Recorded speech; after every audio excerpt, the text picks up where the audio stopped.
Passport হাতে SIR hearing এ জঙ্গিপুরের বিধায়ক জাকির হোসেন। বুধবার রঘুনাথগঞ্জ ১ নম্বর ব্লকে হিয়ারিং এ হাজির হন জাকির হোসেন। সুতির বাসিন্দা হলেও জাকির হোসেন বিধায়ক হওয়ার পর থেকে জঙ্গিপুর ২০ নম্বর ওয়ার্ডের বাসিন্দা। সুতি থেকে জঙ্গিপুরে নাম পরিবর্তন করে নিয়ে আসাতেই তাকে নোটিশ দেওয়া হয়েছে। সম্প্রতি জাকির হোসেনকে হিয়ারিং এর নোটিশ ধরায় বিএলও এদিন হিয়ারিং কেন্দ্রে গিয়ে কি বললেন জঙ্গিপুরের বিধায়ক।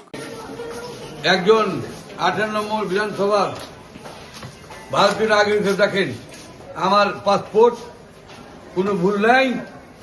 আপনি দেখুন আমার এমএলএ কার্ডে কোনো ভুল থাকে দেখেন, হলফনামা নিয়েছে আমার নির্বাচন কমিশন।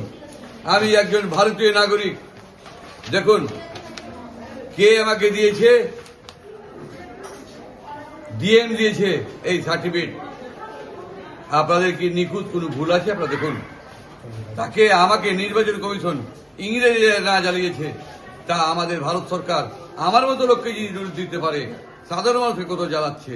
তাই আমি প্রতিবাদ জানাচ্ছি নির্মূলভাবে। আর একটা ভোট যদি বাদ যায়, আমরা কিন্তু এই মুর্শিদাবাদ জেলাকে অচল করে দেবো।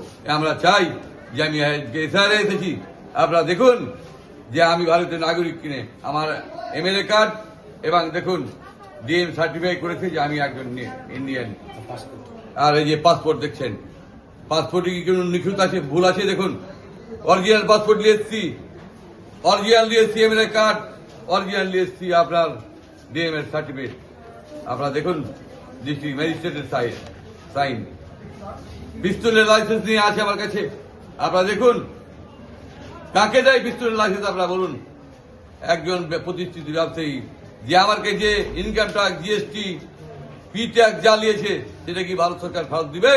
তাহলে আমাকে বলুক, তারপরে আগে ফেরত দিয়ে আমাকে বলুক যে আমি ইন্ডিয়ান নয়, নাহলে কেন আমাকে ডাকা হলো তার প্রতিবাদ আমরা জানাচ্ছি। হিয়ারিং কেন্দ্র থেকে বেরিয়ে নির্বাচন কমিশনের বিরুদ্ধে ক্ষোভ উগরে দিয়েছেন জাকির হোসেন।